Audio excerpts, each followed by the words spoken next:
It was an overcast and dull Saturday afternoon when I was attacked. I was 12 years old at that time, and despite the threat of the rain, we took to the streets as my friend usually did on the weekends. The neighborhood always seemed safe, and looking back, it was a wonderful place to grow up. Living in the vibrant shadow of the city center, while the parks and quiet streets of our suburb, on the outskirts of that urban madness, provided plenty of places to explore. That day, it was my two friends, Andy and Stuart, who had knocked on my door, asking if I wanted to join them and head out for a while on our bikes.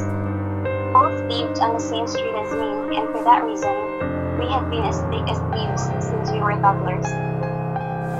We took to the pavements at first in plain sight of our parents before turning a corner and showing off to one another on the roads, pulling wheelies and an impressive bunny hops as most kids that age often do.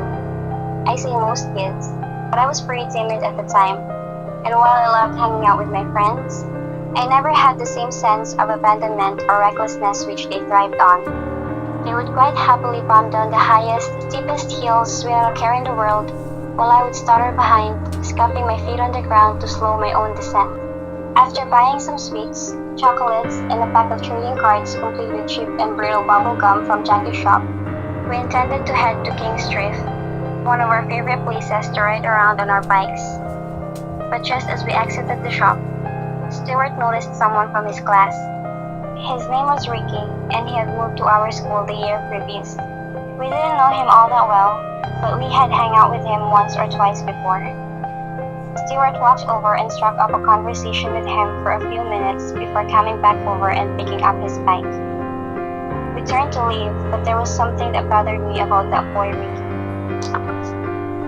He seemed lost somehow.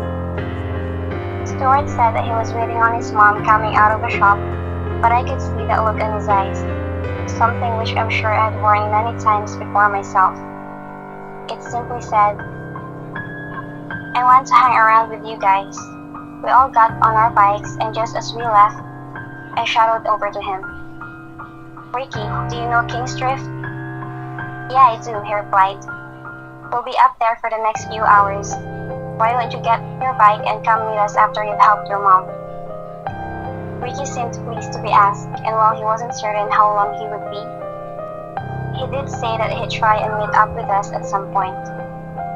We said goodbye carrying our provisions from the shop in stock buckets and cycled off towards our destination. King's Strip was where we were heading, and I couldn't wait to get there. It was perfect. The street was long and straight, the road surface was uncommonly smooth, and it ended in a small cul-de-sac which resulted in little traffic, if any, to speak of. We could ride up and down all day without being disturbed, except on the few occasions that one of the grown-ups who lived there would get tired of us hanging around or sneaking into their gardens, playing tag or one-man hunt. But for the most part, the long secluded street was a fantastic place to get away from rules and complaining adults, even if it was only 10 minutes away from our homes. We weren't a gang or anything close to it, but that place was ours. And while many of the other kids in the neighborhood hung around at parks or at the shops, we quite happily clung on to that perfect stretch of white tarmac that no one else could take away from us. Tearing up and down the road, cycling as fast as we could, Andy enjoyed showing off, pedaling quickly while putting both hands behind his head as if relaxing on a sound lounger. Stuart was no slouch himself and would dart about off curves and back on again, occasionally mimicking a character from an Australian soap opera that we often laughed at. The clouds knitted together tightly above, brooding menacingly, but the afternoon was not over yet as we continued to play and enjoy our patch. After receiving an earful from one woman who just hated us sitting on her garden wall, especially when my other friend Stuart pushed Andy over it into her garden as we drove during her red-faced ranting rage, we finally traipsed along the street with our bikes by our side, cursing the woman under our breaths. A loud crash bellowed from the clouds above, and the haze smell of ozone climbed up through the air. When I was a kid, thunderstorms always held a real fascination for me, and to this day, They still do. But no matter how much I understand why it happens, when the sky opens up and a torrid torrential downpour threatens to drown all around, it still seems surreal to me, almost unearthly. The rain streamed down in thick sheets, and within a minute, a thin layer of water began to flow along the streets into the drains on either side. The complaining woman ran indoors quickly, her anger at us soon replaced by a desire to avoid being drenched. The noise of millions of raindrops smashing on the parked cars and concrete below became deafening as we were instantly soaked to the bone.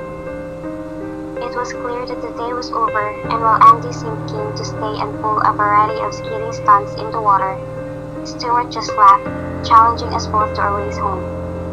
Off his bed at a rate I could never hope to equal, the water spraying out from under his wheels. Andy followed instantly, damn sure that he wouldn't be beaten.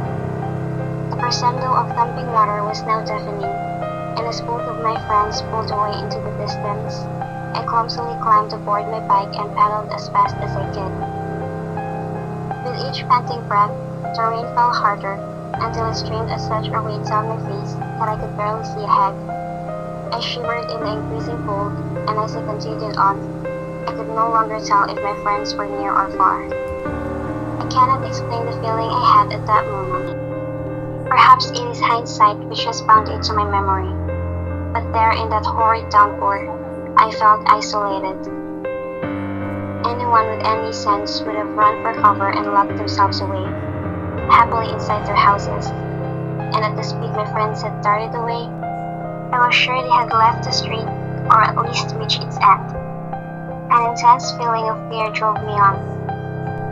Because for me, King Street may have appeared remote, isolated in the blinding rain, but it did not feel empty. In my panic, my wild pedaling shook the bike from side to side, and just as I lifted one hand from the handlebars to wipe the rain from my eyes, something walked out from between two parked cars right in front of me.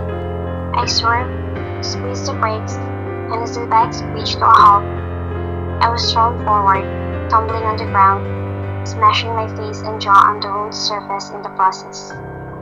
The rain poured into my mouth, carrying with it the metallic taste of my own blood. I let out a cry as I reached up with my tongue to feel nothing but exposed gum and broken shards of teeth that were surely sprayed across the ground. My injuries left me confused and disorientated, but as I screamed for my friends, it became clear that no one would hear me over the immense roar of the rain. Then, the sky darkened, and that strange, alarming sensation that I was not alone proved correct. Someone was standing over me. A combination of tears, blood, and rain stung my eyes, and though I couldn't make out his face, I could tell it was a man.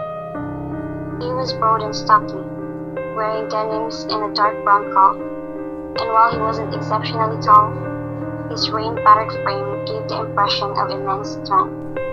Despite the pain, despite the shock of losing teeth and cracking my head open, every fiber of my being told me to run, to get away, but I couldn't.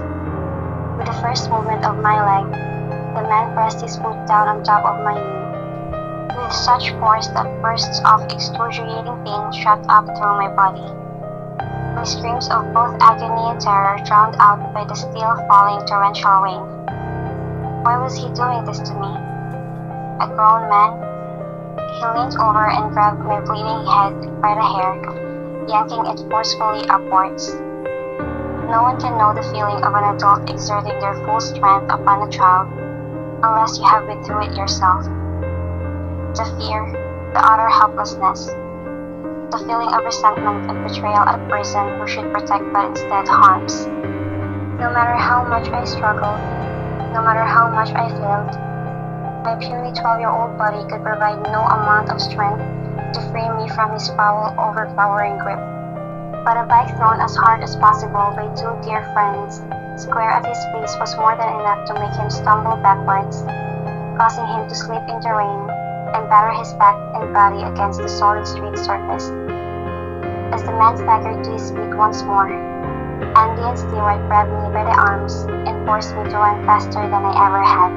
We dared not look back for fear of our pursuer being close, We panted and heaved, and as the adrenaline surged through my veins, I forgot my injuries for a moment and fled as quickly as any child ever had. As we reached the end of King's Drift, Andy and Stewart ran around the corner without looking back. But not for me. For curiosity has always been my sin, and perhaps my punishment. The rain calmed at the moment, easing off to nothing but the most subtle of droplets, and as I sprinted through blood and tears, I saw at the end of the road the brutal figure of the man who had attacked me, disappearing forever out of my sight, with the blooded, motionless body of poor Ricky over his shoulder. And from that day on, me, Andy, and Stuart never returned to King's Drift.